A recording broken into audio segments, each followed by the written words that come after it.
Assalamualaikum warahmatullahi wabarakatuh. Perkenalkan, nama saya Gegana Diwangkoro. Ingin mempresentasikan tentang hasil penelitian saya dan kelompok saya yang berjudulkan Analisis Perbandingan Pembelajaran Online dan Offline terhadap hasil belajar siswa-siswi SMA Muhammadiyah Kota Tegal.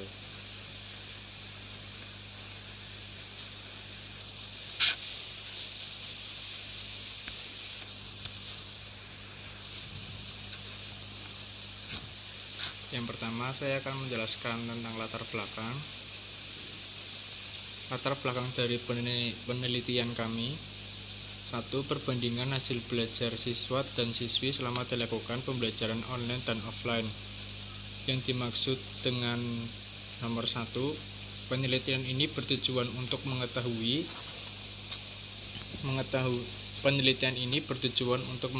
perbandingan metode pembelajaran tatap muka dengan metode pembelajaran daring.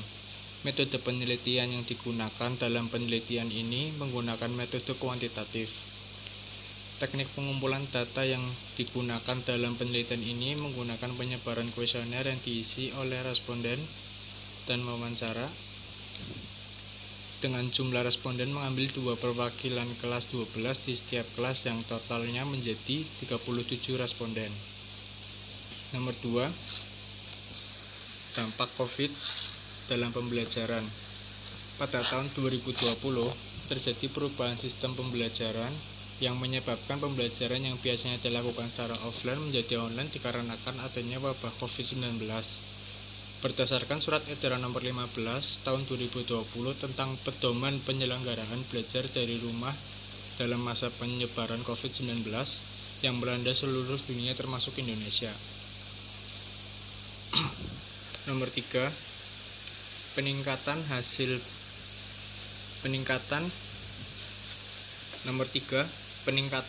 belajar pembelajaran online dibanding pembelajaran offline. Pembelajaran adalah suatu proses interaksi antara dua pelaku, yaitu antara guru dan siswa dengan metode belajar masing-masing. Dengan menggunakan metode belajar Google Meet, Zoom, YouTube, ataupun dengan metode yang lain kurang dipahami dibanding metode pembelajaran offline secara tatap muka. Oleh karena itu, siswa mudah untuk mencari jawaban di internet yang membuat nilai siswa selama daring menjadi naik, tetapi materi yang disampaikan masih kurang dipahami oleh sebagian siswa. Poin nomor 4, model belajar yang digunakan siswa dan siswi selama pembelajaran online dan offline. Yang dimaksud nomor 4, model pembelajaran mempunyai posisi yang penting dalam proses pembelajaran di kelas maupun daring guna tercapainya tujuan pencapaian materi yang dilakukan oleh guru kepada peserta didik. Dalam hal ini, pembelajaran tatap muka bertujuan memberikan pengalaman belajar langsung kepada siswa melalui interaksi yang tercipta antara guru dengan siswa ketika proses pembelajaran berlangsung. Lanjut ke rumusan masalah. Rumusan masalah ada 3 poin. Yang pertama, hasil belajar siswa dan siswi dalam pembelajaran online dan offline. Untuk mengetahui seberapa jauh selisih antara model pembelajaran online dan offline yang dialami oleh siswa kelas 12 tahun 2020 yang menjadi puncaknya COVID-19 di Indonesia.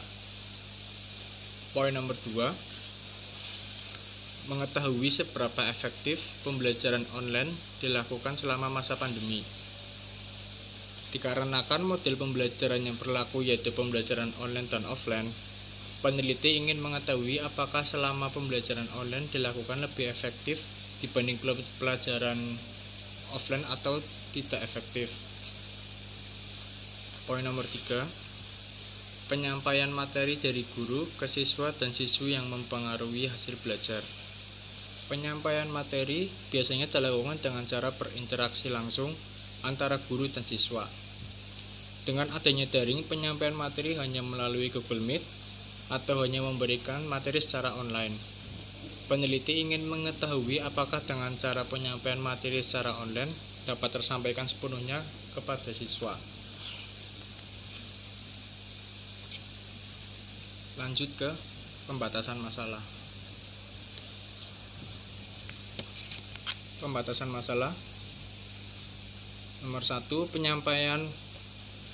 penyampaian materi yang lebih mendalam saat pembelajaran online dilakukan.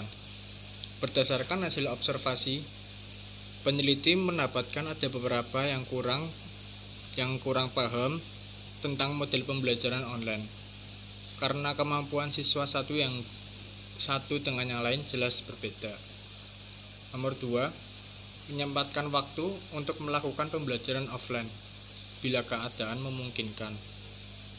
Lebih baik jika keadaan sudah memungkinkan untuk melakukan pembelajaran offline atau tatap muka, akan lebih baik mudah dipahami oleh seluruh siswa dan materi tersampaikan secara sepenuhnya ke siswa. Nomor 3, perubahan metode pembelajaran online agar lebih mudah dipahami. Selama melakukan pembelajaran online, siswa terkadang merasa jenuh, bosan, dan ngantuk. Oleh karena itu, metode pembelajaran online harus melalui perubahan agar siswa merasa tidak jenuh tetapi menyenangkan untuk dilakukan. Selanjutnya, tujuan dan manfaat. Tujuan. Yang pertama, tujuan. Berdasarkan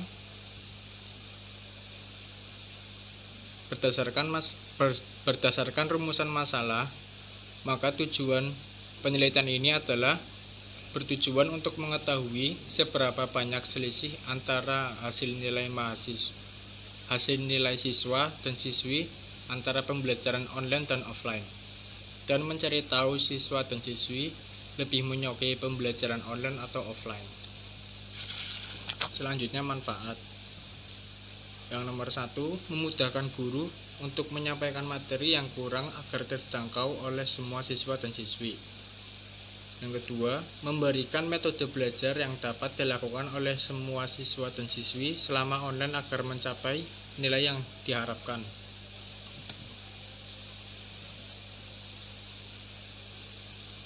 Perkenalkan, nama saya Naila Salsabila, NIM 2420. Di sini saya akan melanjutkan presentasi penelitian ini. Selanjutnya ada metode penelitian. Jadi pada metode penelitian itu ada 4 ya proses pembelajarannya, yaitu 1, penyampaian materi, 2, metode belajar, 3, tugas, dan 4, nilai. Lalu penelitian ini menggunakan metode kuantitatif dengan metode kuesioner. Penelitian kuantitatif adalah penelitian yang banyak digunakan dalam ilmu alam dan sosial. Fungsi metode kuantitatif adalah menguji hipotesis dengan mengumpulkan dan menganalisis data secara sistematis. Selanjutnya, penelitian menggunakan metode kuesioner yang dibagi setiap kelas dengan mengambil 2 perwakilan di setiap kelasnya.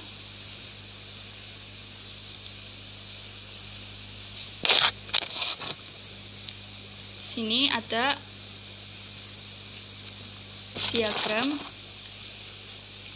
di mana kita melakukan penelitian ini dilakukan selama 1 bulan. Yang pertama ada observasi, lalu wawancara, lalu kuesioner. Di sini populasinya adalah siswa dan siswi SMA Muhammadiyah Tegal. Sampelnya adalah perwakilan setiap kelas siswa dan siswi kelas 12 SMA Muhammadiyah Tegal.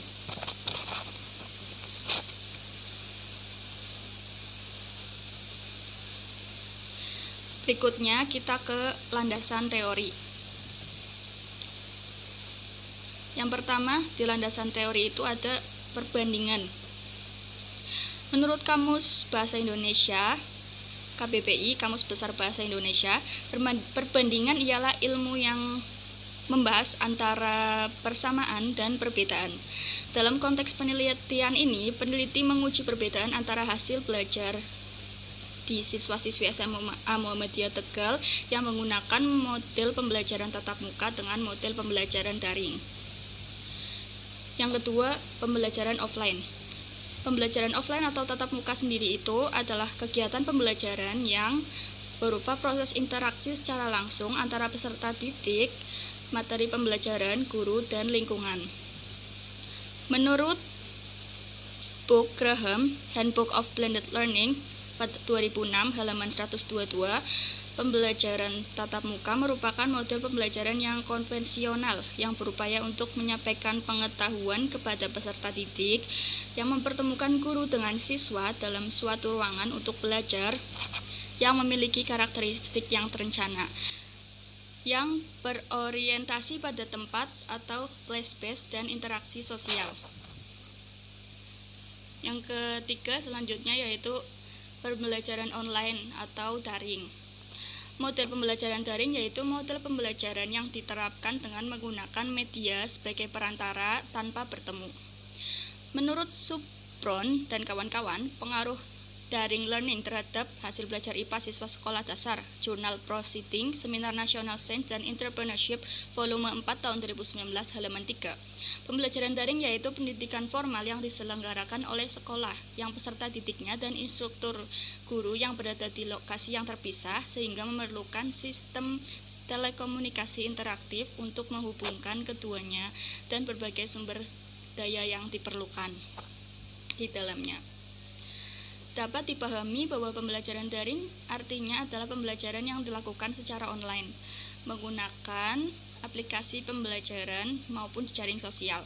Pembelajaran daring merupakan pembelajaran yang dilakukan tanpa melakukan tatap muka, tetapi melalui platform yang telah tersedia seperti Google Classroom, Google Meet, Zoom, dan lain-lain.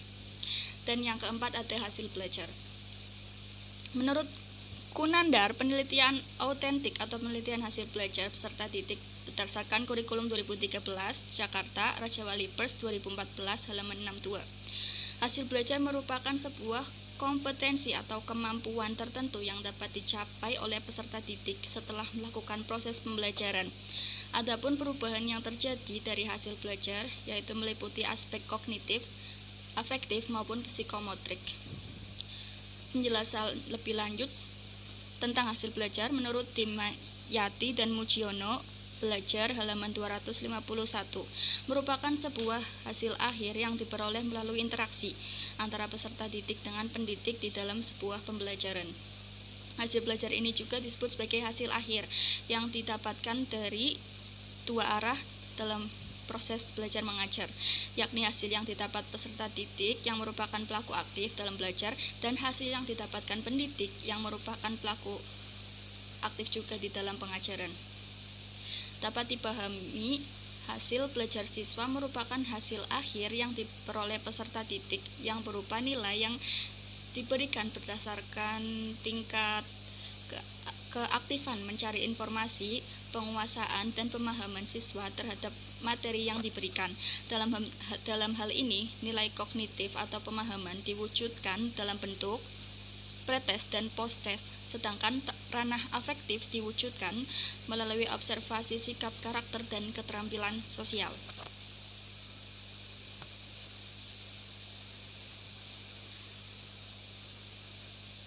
Sekian dari saya dan teman saya. Kurang lebihnya mohon maaf bila salah.